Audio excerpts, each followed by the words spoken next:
Hey guys! So honestly, I've filmed this video so many times already. I at least started filming it and then stopped because it's such a difficult topic and I'm trying my best to cover it and I took notes and everything, but wow, I don't really, it's so hard to tackle this.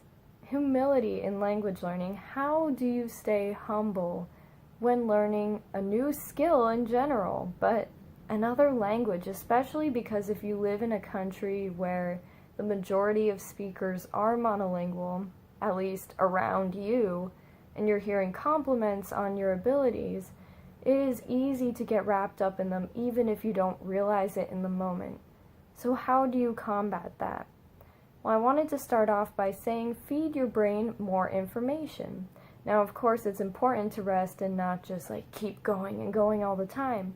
But say that you've hit that intermediate level, you're conversational, you could talk about all the daily things you want to.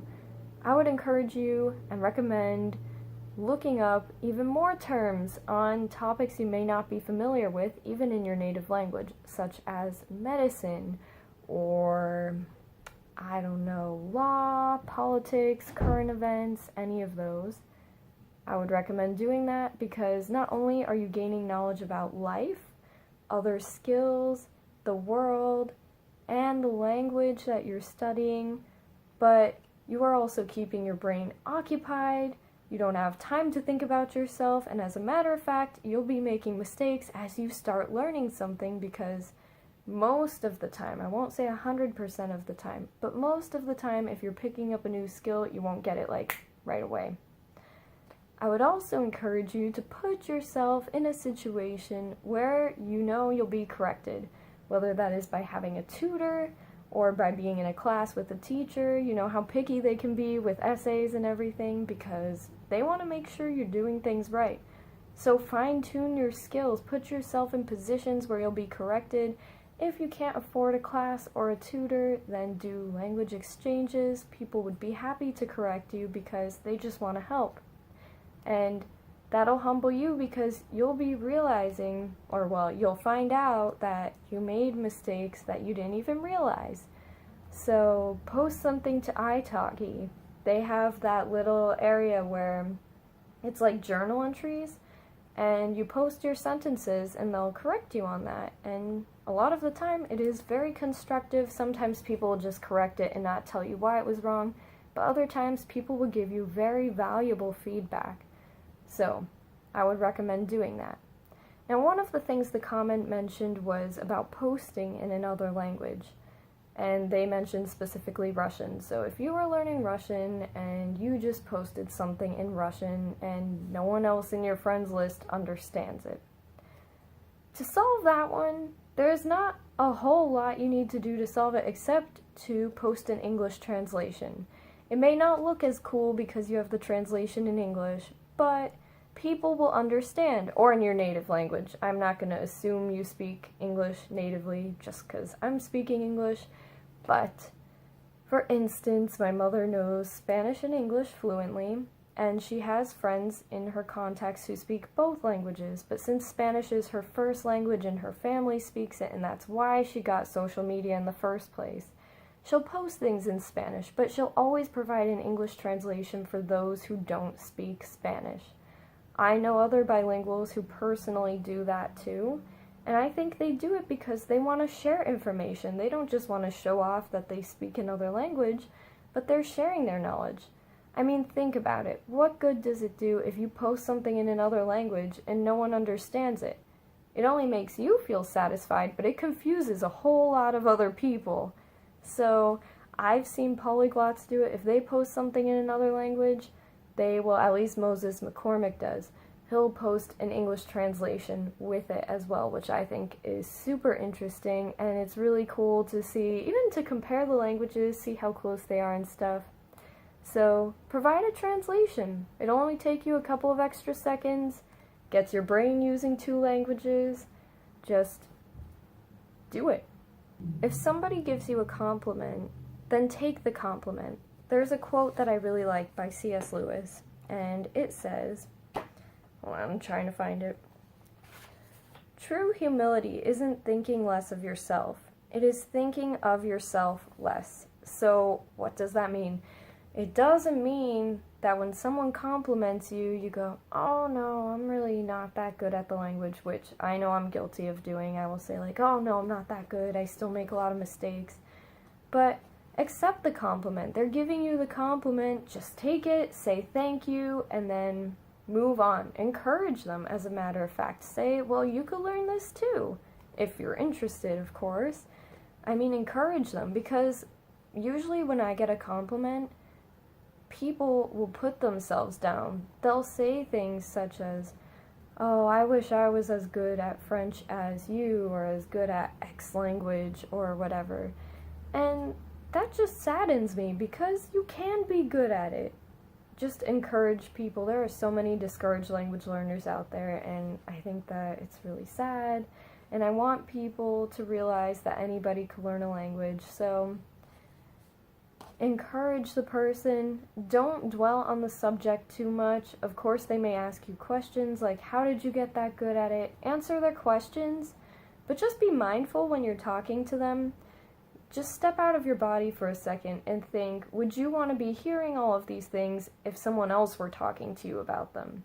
So pretend you weren't yourself and you're standing in front of this person and they just keep going on and on and on and on. Maybe because they're excited, but just think about it. Now, don't be paranoid about what you're saying now and then analyze every single word, but just be mindful to include the other person in the conversation and their interests and not just your own.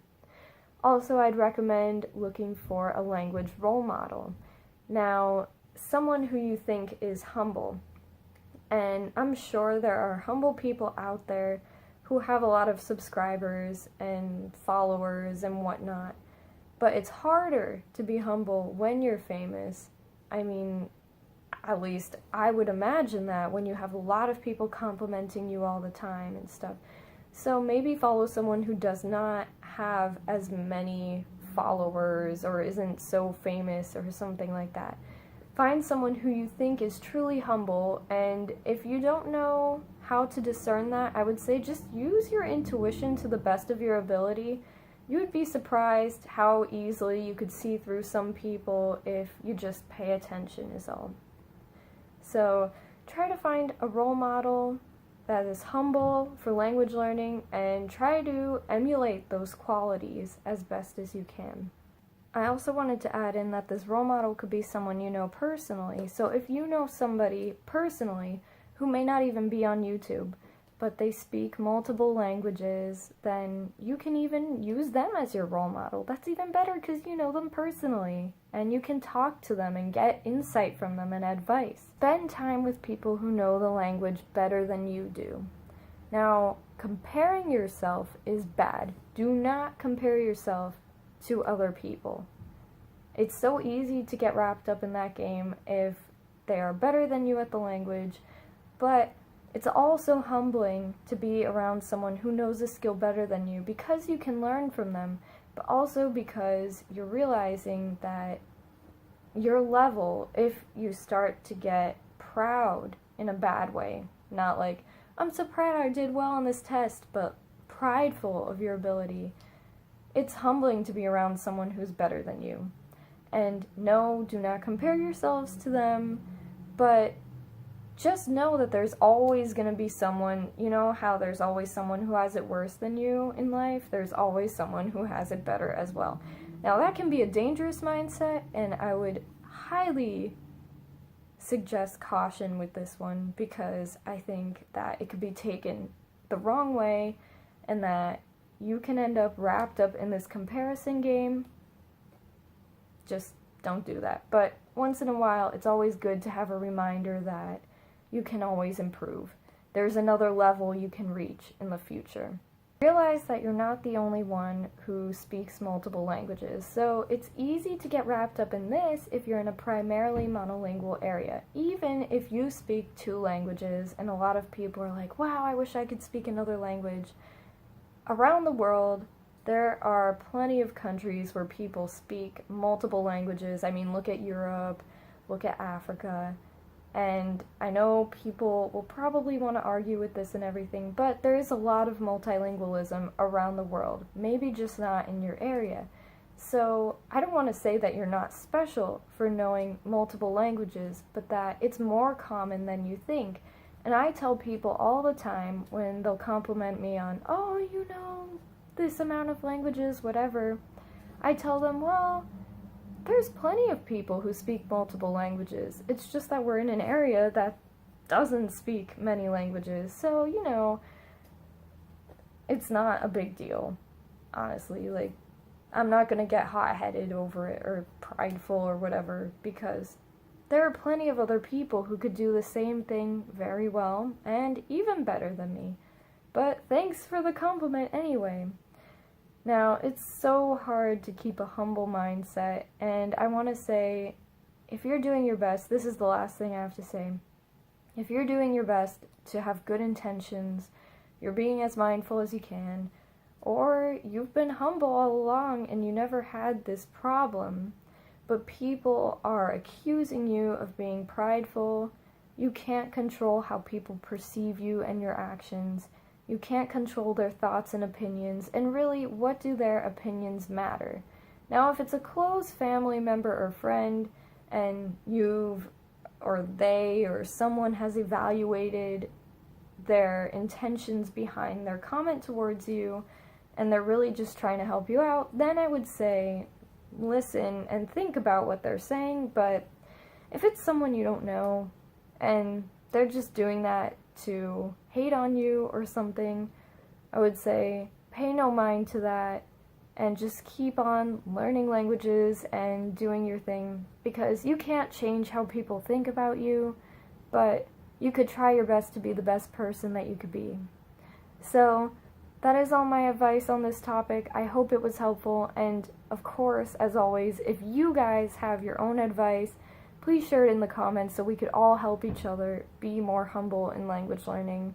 I hope this helped at least a little bit, at least something, and I'll see you guys next time. Alright, bye-bye.